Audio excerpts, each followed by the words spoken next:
Welcome to first and only SaaS News Digest featured on LinkedIn, where I cover news, events, and updates that are happening in the SaaS community worldwide. And our first digest today argues in favor of usage-based pricing models for public SaaS companies. Kyle Poirier from TechCrunch.com says that these pricing models continue to faster growth.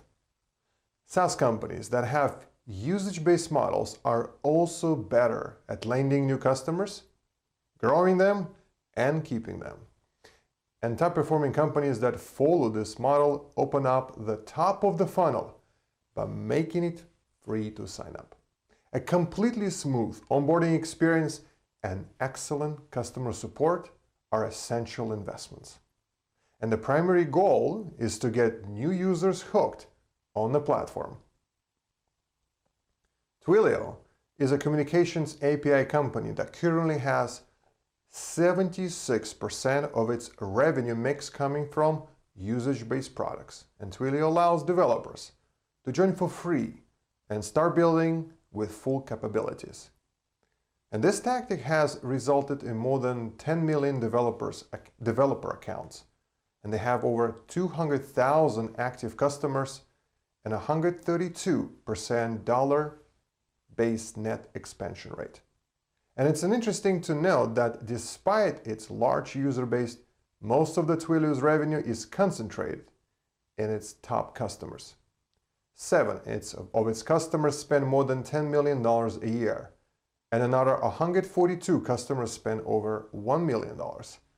And once the users have fallen in love with the platform, usage-based models may help them stick around. And for many users, subscription-based SaaS models involve anxiety when it's time for renewal. Well, as a Poirier says, it's a binary decision for customers, and once that customer has churned off the platform, it is extremely difficult to win them back. In comparison, for example, contract renewal with the usage-based businesses is relatively stress-free.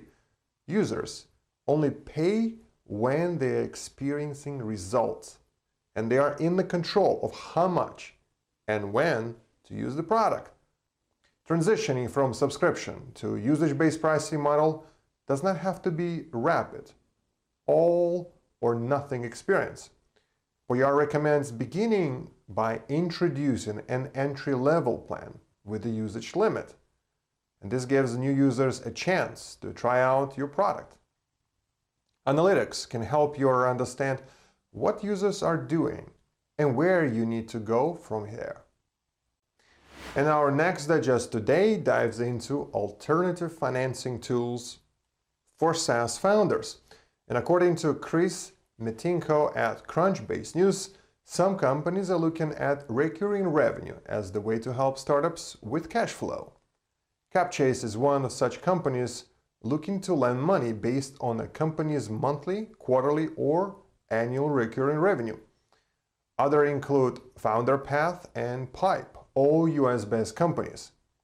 SaaS has grown in the last decade, but subscription-based business models can lead to cash flow issues, and this means that many new and smaller market players end up looking for funding or venture debt.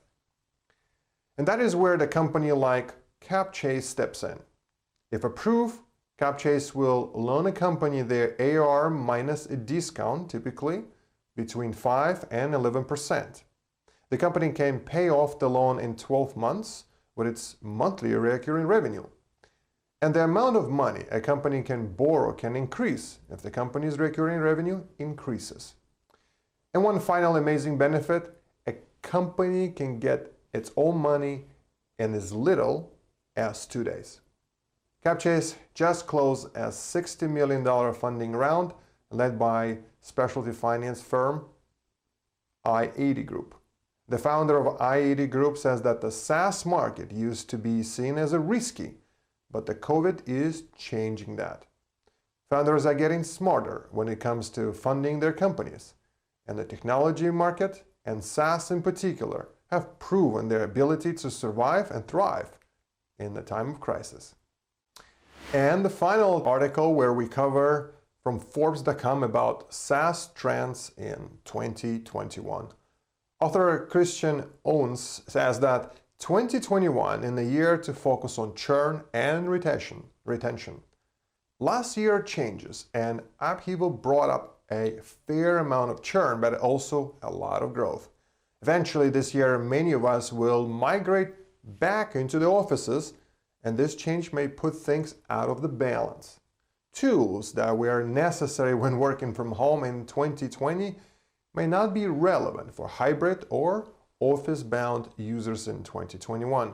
Owens also predicts that the need to change billing models.